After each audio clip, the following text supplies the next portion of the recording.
onction, un don extraordinaire à Aaron qui lui permettait d'avoir la révélation des péchés de tous les membres du peuple juif.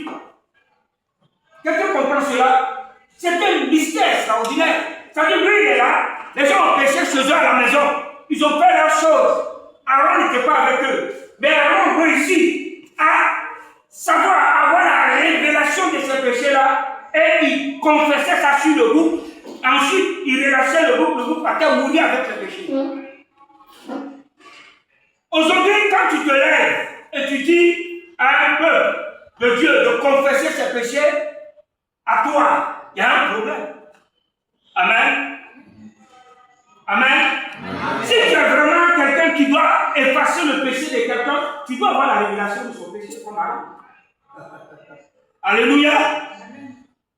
Tu dois être capable de savoir ce que la personne a fait. Or, Dieu seul est capable de le faire. C'est pour cela, c'est à lui aujourd'hui que nous devons confesser nos péchés, non pas à l'homme. Alléluia. Ça veut dire qu'ici aujourd'hui, moi je commets une faute, je n'ai pas besoin d'aller voir quelqu'un pour lui dire ce que j'ai fait. Je me mets à genoux sur moi, je demande pardon à Dieu, je parle de mon péché à Dieu, lui qui connaît toutes choses, et il me pardonne. Amen. Amen. Amen. Maintenant, je peux, si Dieu me met à cœur de partager mon problème avec quelqu'un, mais de grâce, faites attention. Il ne faut pas lui raconter ta faute à quelqu'un qui n'a pas une langue, comme on appelle, qui ne sait pas tenir sa langue, et qui va critiquer ça, et ça va te commettre encore, ça va te donner plus de peine. Quand tu vas apprendre dans le quartier que tout le monde est au courant de ce que tu as fait. Alléluia. Si tu veux confesser à quelqu'un, parce qu'il est important souvent d'en parler pour être libéré, il faut être sûr que c'est quelqu'un qui craint Dieu, quelqu'un qui a l'esprit de Dieu. Donc c'était une parenthèse. Nous allons donc poursuivre. Concernant donc l'expiation, ce même principe, Dieu va le faire pour nous les enfants de Dieu en Christ Jésus. Dans l'Ancien Testament, c'est sur un bouc qu'on mettait le péché. Mais aujourd'hui, nous qui sommes pour la nouvelle alliance, qui sommes dans le Nouveau Testament, Dieu a voulu que ce bouc-là soit Jésus-Christ. C'est pour cela que la Bible déclare qu'il est l'agneau de Dieu qui ôte le péché du monde. Alléluia. Donc aujourd'hui, pour que mon péché soit effacé, je ne vais plus aller voir un prêtre pour qu'il mette ça sur la tête d'un bouc, mais je vais le mettre sur Christ en confessant mon péché au Seigneur. Alléluia. Et automatiquement, de la même façon que le bouc portait le péché, Christ porte automatiquement mon péché. Et comme il est mort à la croix, comme le bouc est mort, le bouc meurt pour que le péché soit effacé. Christ est mort. Donc tous les péchés que nous confessons aujourd'hui à Christ, c'est-à-dire à Dieu, ces péchés sont automatiquement effacés de notre vie. Parce que si cela était possible de façon naturelle, sur un bouc, sur un animal, l'animal reçoit ton péché sur sa tête, il va mourir et ton péché est effacé. À plus forte raison, Christ. Et Hébreu nous dit ça. Regardons un peu dans le livre d'Hébreu. Il dit Hébreu, il nous dit, le chapitre 9, il dit, chapitre 10, verset 5. C'est pourquoi Christ, entrant dans le monde, dit, tu n'as voulu ni sacrifice ni offrande, mais tu m'as formé un corps. Tu n'as agréé ni holocauste, ni sacrifice pour le péché. Alors j'ai dit, voici je viens. Dans le rouleau du livre, il est question de moi, pour faire, oh Dieu, ta volonté. Christ est venu pour remplacer les sacrifices, parce que Dieu n'a pas agréé les sacrifices que les hommes faisaient. Dieu était fatigué de voir des agneaux qu'on immolait. Et ces sacrifices-là étaient limités. Parce que chaque année, le sacrificateur devait refaire la même chose. Le pardon des péchés était valable juste pour une année. Et quand l'année finissait, il fallait refaire la même chose. Ça veut dire que si aujourd'hui, le sacrificateur a fait l'expiation des péchés pour tout le peuple, donc les péchés sont pardonnés, ce matin, il a fait. Et le soir qu'il pêche, ce péché-là va rester en toi pendant 1 an. Parce que c'est dans 1 an qu'il va revenir faire. Vous voyez que les gens étaient en danger. Maintenant, si tu meurs avant que le sacrificateur ne vienne faire, tu vas où? Alléluia. Oh, Jésus est venu sur la vie, il a fait une seule fois. La Bible dit, il est mort une seule fois et il est entré dans les lieux célestes, dans un temple qui n'est pas conçu de main d'homme. C'est là qu'il a été immolé une seule fois. Donc, pour lui, c'est valable pour l'éternité. La mort de Christ, son sacrifice, permet que celui qui croit en lui, son péché va sur Christ. Donc, le péché, comme Christ est mort une fois, le péché est pardonné une fois pour de bon. Donc, si moi, je continue de confesser mes péchés, il y a un problème. Ça veut dire que je vais ramener Christ à la croix encore. Je ne sais pas si quelqu'un comprend le mystère. Les sacrificateurs de l'ancienne alliance, ils faisaient cela chaque année. Parce que c'était valable une fois. Enfin, aujourd'hui, ça s'épuise après un an. Il faut recommencer encore. Donc, les gens sont obligés de revenir avec beaucoup. Et puis, avant qu'on fasse encore les péchés. Et puis, ça se passe. Et une année après, on revient. Si tu as fait 40 ans, tu vas, on va faire ça 40 fois pour toi. Maintenant, la Bible nous dit que Jésus a fait ça une seule fois. Et puis, le péché a été ôté. Mais s'il a fait une fois qu'il a enlevé le péché, donc ça veut dire qu'il n'y a plus de péché. Et s'il n'y a plus de péché, il n'y a plus de confession. Parce qu'on confesse le péché. Mais lui, il a enlevé le péché. C'est cela, Jean pouvait dire, Jean chapitre 1, verset 29, il dit, voici l'agneau de Dieu qui ôte le péché du monde. Il n'a pas dit qu'il va ôter régulièrement. Non, une seule fois. Alléluia. Amen. Il dit donc, Hébreux 9, verset 6, on l'a dit, il dit, autrement, il dit, prenons le 27 d'abord. Je vais lire le 25 et le 26. Suivez bien, ça va nous aider à bien comprendre. Et ce n'est pas pour s'offrir lui-même plusieurs fois qu'il est entré, comme le souverain sacrificateur entre chaque année dans le sanctuaire avec du sang étranger. Autrement, il aurait fallu qu'il eût souffert plusieurs fois depuis la création du monde. Christ n'est pas allé plusieurs fois, sinon il allait mourir plusieurs fois. Avant, les sacrificateurs partaient chaque année. Christ, il partait plusieurs fois, parce que chaque fois que toi tu pêches, il doit retourner à la croix. Quand je pêche, il doit retourner à la croix. C'est que depuis la fondation du monde jusqu'au début, il sera en train de mourir, ressusciter. Amen. Mais la Bible dit, il dit, mais tandis que maintenant, à la fin des siècles, il a paru une seule fois pour abolir le péché par son sacrifice. Une seule fois, il a apparu et il a aboli le péché. Qu'est-ce qu'on appelle abolir? C'est détruire complètement. Je ne sais pas, si vous n'êtes pas prêt à comprendre cela, à accepter cela, il y a un problème. Satan, l'une de ses plus grandes ruses pour maintenir les hommes dans la captivité, c'est de nous faire croire que c'est trop facile. Non, toi aussi, tu penses que c'est facile comme ça? Toi, tu penses que oui, Jésus est mort, donc c'est fini, quoi. Tu es libre comme ça. Mais c'est vrai, tu es libre. C'est pas n'importe qui est mort. Écoutez, c'est Dieu qui s'est donné à la croix. Dieu, le sang de Dieu a coulé. Toi, ton péché est convaincu, le sang de Dieu ne peut pas effacer ça éternellement. Donc, ton péché est plus puissant que le sang de Jésus. Alléluia. Dieu n'est pas capable de te pardonner pour l'éternité. Dieu n'est pas capable de dire aujourd'hui, toi, tu es juste. Même si tu dis, je ne considère pas, Dieu n'est pas capable. La souveraineté de Dieu lui donne le droit de décider que celui qui croit en Christ n'est plus pécheur. Même s'il vole, il n'est pas pécheur aux yeux de Dieu. C'est Dieu. J'ai mon enfant. J'ai plusieurs, disons 5 enfants. Je suis un homme riche. Et je déclare que le plus petit, même s'il fait des bêtises, celui qui le tape, il verra avec moi. C'est ce qui se passe dans certaines maisons. Bon, quand les autres font des bêtises, on les supporte, mais quand le petit fait, qui le tape, est-ce qu'il n'a pas fait du mal? Il a fait une bêtise. Mais comme le père a dit, lui là, si vous le touchez, personne ne le touche. On ne le touche pas parce qu'il n'a pas fait du mal. On ne le touche pas parce que le père a dit, on ne le touche pas. Dieu dit, quand tu as cru en Jésus, tu l'as reçu comme Seigneur et Sauveur, et que tu es sauvé, tes fautes ne sont plus des fautes. Aux yeux de Dieu, tu es juste. Dieu dit, toi tu es juste. Les autres pêchent. Toi tu pêches, on ne considère pas, parce que Dieu l'a décidé ainsi. Il dit ce que je déclare plus et plus. Alléluia. Est-ce que tu es prêt à comprendre et à accepter cela? Si tu comprends et que tu acceptes cela, tu seras libéré de la condamnation du péché. C'est parce que le diable te condamne que tu as des problèmes. Et parce que tu ne sais pas que tu es délivré que le diable te condamne. Amen. Maintenant, si tu n'es pas encore sauvé, tu n'es pas concerné. Ça voulait sauver.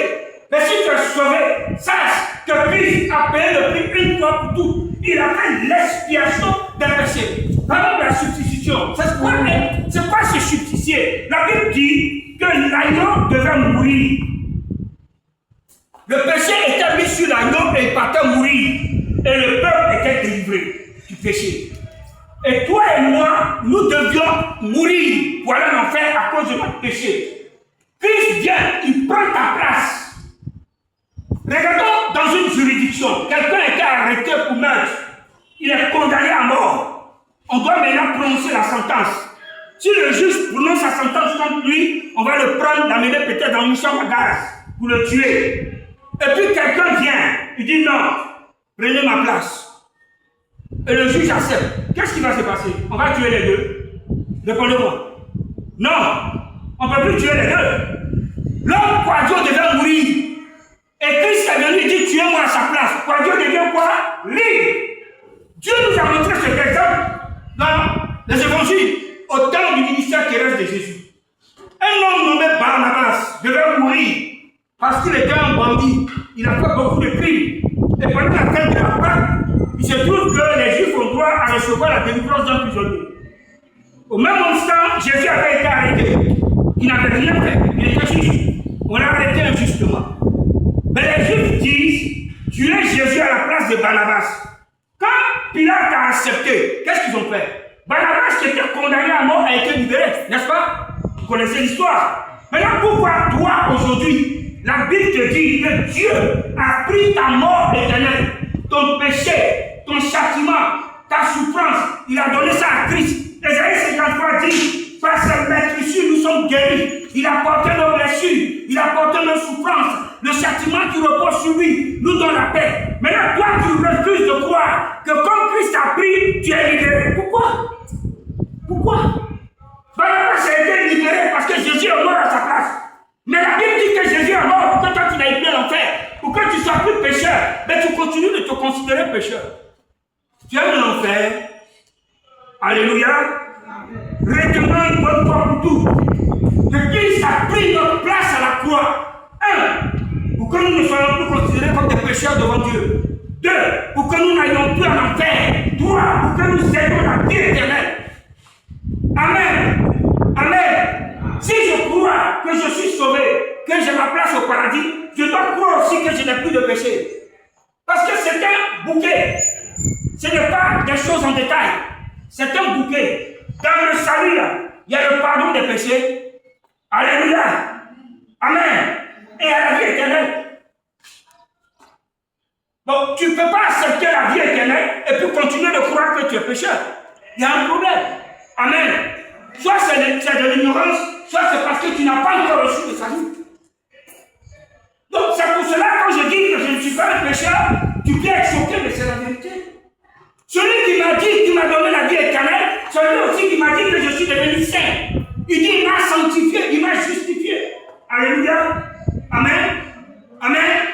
Comprenons cela. Christ nous a accordé la rédemption. La rédemption est le pardon de nos péchés. Et c'est pour cela que Colossiens dit, il nous a délivrés des ténèbres, là où nous étions, et nous étions préparés pour l'enfer. Et il nous a fait rentrer dans le bras du Christ de son amour. Nous sommes intronisés en Jésus-Christ dans les lieux célestes. Et nous avons donc la rédemption, le pardon de nos péchés, donc le salut. Nous avons le pardon de nos péchés. Pardonner, c'est pardonner. On dit on t'a pardonné, on t'a délivré de tes péchés. Pourquoi tu vas encore te considérer pécheur? Alléluia. Amen. Soit tu es vraiment pardonné, ou tu ne l'es pas. Si tu ne l'es pas, c'est une occasion que Dieu te donne.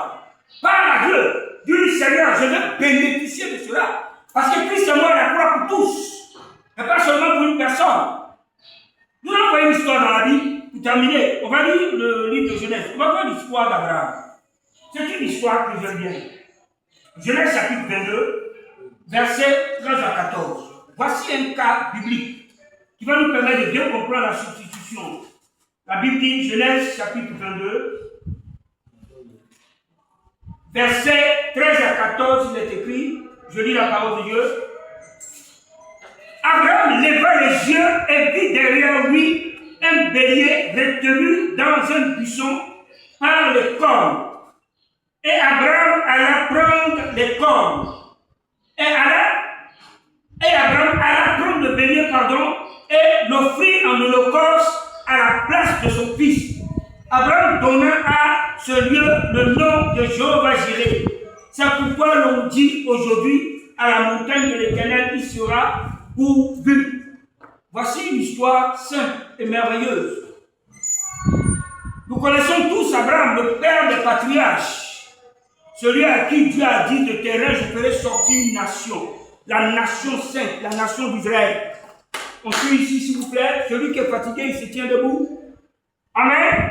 La Bible dit, Dieu va dire à Abraham, après qu'il lui a donné un fils appelé Isaac. L'enfant, Abraham l'a eu quand Abraham avait 100 ans.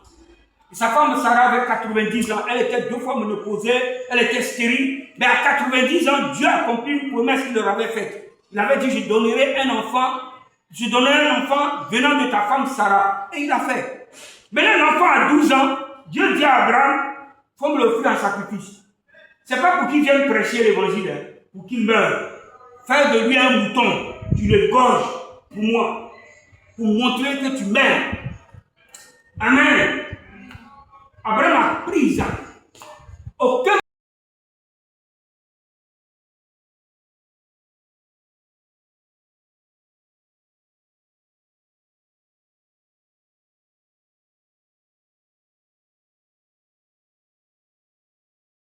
la veille pour dire demain je vais aller tuer Isaac pour la gloire de Dieu. Sarah allait mettre Isaac au dos, dormir avec lui, aller au vaisselle lui, partout où marcher avec lui. Elle n'allait plus jamais lâcher le petit. On connaît les mamans avec les enfants. Et enfin l'a cherché pendant 90 ans. Toi tu vas l'offrir à qui? Le jour où elle allait rétrograder. Enfin, je dis ça pour rigoler. Rien de plus. Amen. Mais Abraham a pris l'enfant sans discuter, il allait offrir l'enfant à Dieu. Au moment où il a levé la main pour tuer l'enfant. Parce que vous savez, c'est important de savoir. C'est une épreuve difficile. Abraham, la Bible dit qu'il a pris l'enfant avec le bois, une corde, le feu, sans agneau. Isaac avait 12 ans. Il savait déjà ce qu'on appelle un sacrifice.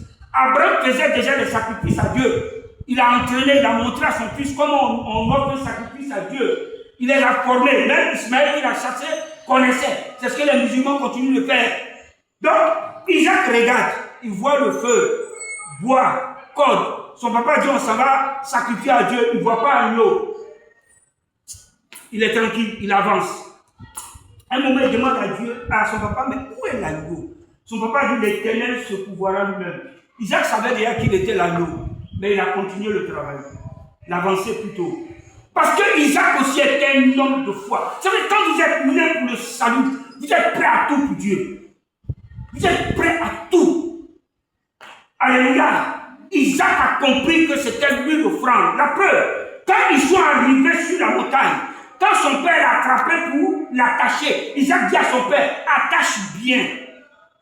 Amen. Donc aujourd'hui, Dieu te demande de sacrifier simplement, je ne sais pas, quels sont les détails. Tu es là, tu trembles sur toi. Ah, ça c'est quelle révélation ça? Non, c'est tout. Ah, Dieu aussi. Alléluia.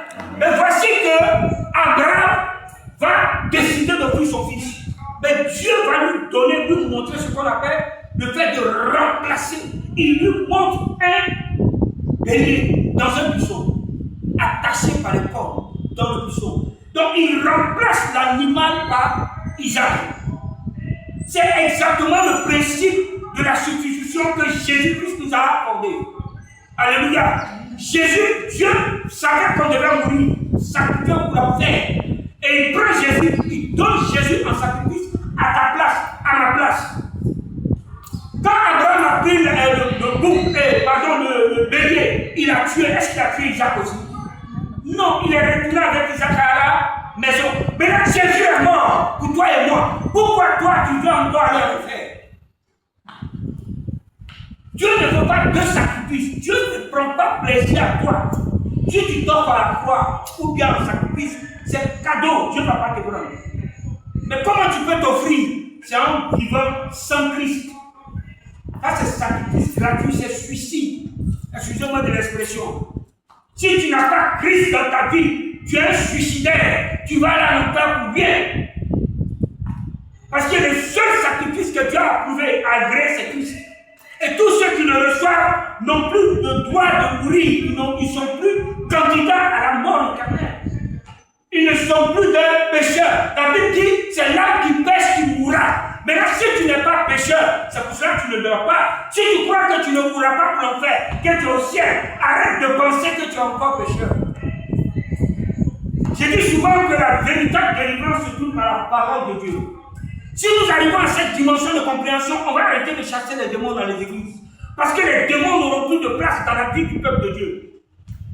Le diable vient parce que tu ne sais pas. Jésus dit, mon peuple périt parce qu'il lui manque la connaissance. Vous connaîtrez la vérité et la connaissance de la vérité vous rendra libre. Aujourd'hui, si tu comprends que Jésus a ôté ton péché parce que tu as cru en lui et il t'a donné la vie éternelle, tu dois cesser de penser que tu es encore pécheur. Ou bien le sacrifice de Jésus n'est pas parfait. S'il est parfait, c'est que tu n'es plus pécheur. Il n'a pas dit qu'il va enlever les péchés un peu. Ou bien quelqu'un connaît le verset où on a dit qu'il va enlever ça un peu. Non, maintenant s'il a enlevé ça une fois pour toutes, Hébreu là, on vient de lire, une fois pour toutes, il a mort une fois. Pour le pardon de nos péchés, il a fait une fois. Ça veut dire qu'il n'y a plus de sacrifice, donc il n'y a plus de péché. Pourquoi il n'y a plus de sacrifice? Parce qu'il n'y a plus de péché. Quand il y avait le péché, il est venu mourir. S'il n'est plus revenu, c'est parce qu'il n'y a plus de péché. Amen. Je parle des sauvés. Celui qui a reçu le Christ, ce n'est pas tout le monde. Le gars qui refuse de venir adorer Christ, croire en Christ, il a encore péché à l'intérieur de l'enfer. C'est valable pour celui qui a reçu le Christ et à qui Dieu a fait la grâce d'être sauvé. Celui-là, il n'est plus un pécheur. Comme tout enfant de Dieu, le Christ dit, Dieu aime celui qui châtie. Si ce gars-là commet un péché, Dieu va le chicoter lui-même. Amen. On aura l'occasion de voir dans d'autres histoires, dans d'autres passages, où Dieu t'a envoyé même un démon pour te frapper. Il choisit ce qu'il veut comme instrument. La preuve, à la maison, quand on était petit, les jeunes sont là, ils peuvent dire, quand tu commets une connerie, la maman surtout, c'est un trou, même si c'est chaussure, elle va amener sur toi. Si c'est un doigt, tu ne fais pas attention, boum sur ton dos. Alléluia. C'est comme ça, Dieu est notre Père, il est comme notre mère. Tu t'amuses parce que tu es sauvé, tu es vu dans le péché. Si c'est le démon, il a vu, il va se jeter sur ton corps. Le démon va te secouer pour le démon. Si c'est sida, il a trouvé aussi, t'envoie ça. Alléluia. Amen. Mais ça ne veut pas dire que tu n'es pas sauvé. Si tu meurs dans ça, tu vas au ciel. Parce que rien ne peut t'empêcher de bénéficier de la vie éternelle quand Dieu te l'a donné. Il dit que ni la mort, ni la tribulation, ni le péché, ni les démons, rien ne peut nous séparer de l'amour de Dieu manifesté en Jésus-Christ. Rien. Rien. Quand on dit rien, c'est rien. Amen. Même toi-même, si tu es sauvé, tu ne peux pas t'empêcher d'aller au ciel. Tu ne peux pas, tu n'as pas ce pouvoir. Tu es condamné à aller au ciel. Alléluia. D'où l'importance du salut. L'importance du salut. Qui est la rédemption. Celui qui n'a pas bénéficié de la rédemption en danger. Vous coupez court. On a parlé plusieurs fois de comment on est sauvé, on ne va pas le faire aujourd'hui. Mais sachez tout simplement, comme il est dit, Jean chapitre 3, verset 7, car Dieu a tant aimé le monde, il a donné son Fils unique, afin que quiconque croit en lui ne périsse point, mais qu'il ait la vie éternelle. Simplement. Quiconque croit en lui, croire en Jésus, c'est quoi? Il dit dans le livre d'Éphésiens chapitre 2, verset 8, il dit, c'est par la grâce que nous sommes sauvés, par le moyen de la foi, et cela ne vient pas de nous, c'est un don de Dieu. Ce n'est pas par nos œuvres. Donc croire ici, c'est quoi? C'est un don. Dieu te donne la foi en Christ. Mais comment il te la donne? Romains 10, 17 dit, il dit la foi vient de ce qu'on entend, et ce qu'on entend vient de la parole de Christ. Et donc tu as besoin d'entendre la parole de Christ pour obtenir la foi en Christ, et cette foi permettra à Dieu de te sauver. Amen. Alors quand on dit aux gens, venez à l'église, on dit aux païens, venez prier, ils refusent, ils s'opposent, on va remplir nos églises. Écoutez, je vous dis une chose, si Dieu lui-même n'a pas voulu sauver tout le monde entier, c'est pas moi qui vais vous sauver quelqu'un. Ah ça, soyez sûr. Bon, Dieu merci, c'est les chrétiens qui sont là. Si on était dans les rues, j'allais dire ça aux païens. Que moi, je ne vais jamais lutter pour qu'un païen qui doit aller en enfer vienne au ciel. Ce n'est pas mon travail. Mon travail, c'est de te dire, Jésus t'aime, il veut te sauver. Si tu crois, c'est que Dieu t'aime, il a prévu ta place au ciel. Si tu ne crois pas, c'est que Dieu ne t'aime pas. Dieu veut que tu ailles en enfer. La Bible dit que c'est le Saint-Esprit qui convainc. Je ne suis pas le Saint-Esprit. Amen. Et ne cherchez pas à aller faire le travail du Saint-Esprit en vous.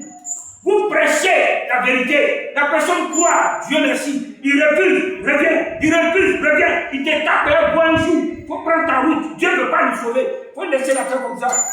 Dieu connaît ses enfants. Il dit, mes brebis entendent ma voix et elles me suivent. Celui qui est de Dieu, quel que soit ce qu'il fait, là où il est lié, même dans la réunion des sorciers, un jour, il entendra la voix de Dieu et il viendra au salut. Amen. Il dit, là, Dieu est déjà là, où les morts entendront la voix du Fils de Dieu et ceux qui l'auront entendu vivront. Les morts, c'est quoi? C'est des morts spirituels. Donc, tous ceux qui entendent la voix et qui viennent, qui reçoivent la vie, c'est les gens que Dieu a décidé de sauver. C'est pour cela que dans mes prières, je dis à Dieu, quand je veux évangéliser, conduis-moi vers ceux que tu veux sauver. Envoie vers moi ceux que tu veux sauver. Ça veut dire que vous qui êtes là ce matin, c'est parce que Dieu a décidé que vous devez être sauvés. C'est pour cela que vous êtes là. Amen. Amen. Tous ce voisin ici dort. Il y a une très grande onction là. On ne peut pas dormir dans l'onction comme ça. C'est parce que Dieu a prévu que tu dois être sauvé. Ton nom est écrit dans le livre de vie. C'est pour cela qu'il écoute cette parole. Amen. Celui qui va en enfer, il n'entendra pas un tel message.